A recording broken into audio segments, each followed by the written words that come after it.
პროფესიით იურისტი, ვიცე-პოლკოვნიკი, აგრონომ-დეკორატორი. ჯუმბერ ლეჟავას სახელობის მეცნიერებათა მრავალპროფილიანი საერთაშორისო აკადემიის ნამდვილი წევრი, პოეტი, მხატვარი. საზოგადოების წინაშე კიდევ ერთი წიგნით წარსდგა.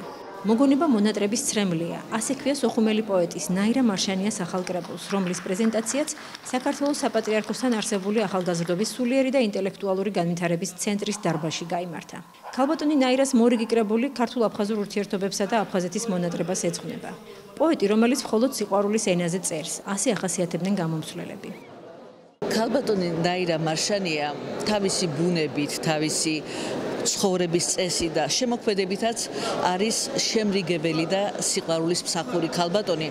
როცა მის წიგნს გადაშლი ან მის ფილმს ნახავ, ხედავ რომ ის სულ ხიდებს ეძებს ქართველ და აფხაზ ხალხს შორის.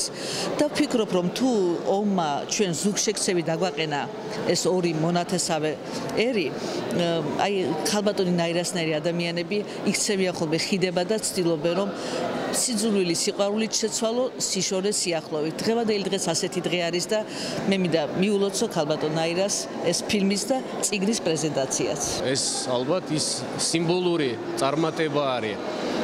რა თქმა უნდა, პირადად ქალბატონ ნაირასთვის, მაგრამ ყველა ჩვენთვისაც.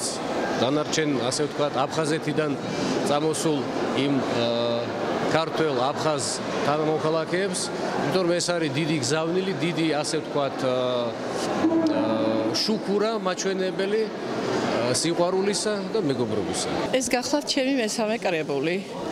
ახლა მალე გამოვა ალბათ პროზის სახით ახალი ჩემი წიგნი და ერთ-ერთი ნაწარმოები ამ პროზიდან მე გავაკეთე როგორც ფილმი ჩანახატი, რომელიც ეხება ქართულ-აფხაზურ ურთიერთობას.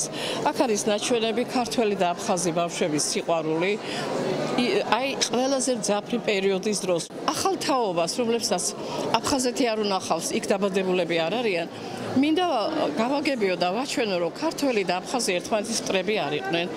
აფხაზი არის მეგობარი ქართველების და ქართველის მეგობარი აფხაზების. ჩვენ გვაქვს შერეული ოჯახები, უნდა ვიყოთ ერთად და უნდა ვიზრუნოთ იმისათვის, რომ დავივიწყოთ ცუდი ტკივილი, დავიწყოთ ყველაფერი სიყვარულის წერტილიდან და ვიყოთ ერთად, იმიტომ რომ ერთი ცა და ერთი მიწა გვაქვს ქართველსაც და აფხაზსაც. ღონისძიებაზე გაიმართა ნაირა მარშანიას სცენარით გადაღებული ვიდეო ჩანახატის ადრე თუ გვიან ჩვენება. დღეს არის ძალიან მნიშვნელოვანი დღე, იმიტომ რომ ქალბატონი ნაირა მარშანია ძალიან საინტერესო და აქტუალური სცენარის მიხედვით გადაღებული ფილმის წარდგინება და ასევე მისი წიგნის პრეზენტაცია და მე ვულოცავ მას, იმიტომ რომ ძალიან აქტუალური თემაა და მე რაღაცა ძალიან მთხოვა და მწვენია, მაგრამ გავკადნიერდი და ერთი სოხუმელი კაცის როლი შევასრულე. რა შევასრულე, ნუ რაღაცა ვეცადე რომ რამე გამოსულიყო და ქალბატონი ნაირას მართლა ძალიან ისეთ სენსიტიური თემა აქვს წამოჭრილი და მე დარწმუნებული ვარ, რომ ამ იდეას აიტაცებენ და უფრო სხვა ხარისხის ფილმის გადაღების საფუძველიც იქნება დღევანდელი დღე. ღონისძიებას ესწრებოდნენ აფხაზეთის ავტონომიური რესპუბლიკის მთავრობის წარმომადგენლები, ცხუმ-აფხაზეთის აკადემიის, საქართველოს მწერალთა კავშირის და ჯუმბერ ლეჟავას სახელობის აკადემიის წევრები, მხატვრები და პოეტები.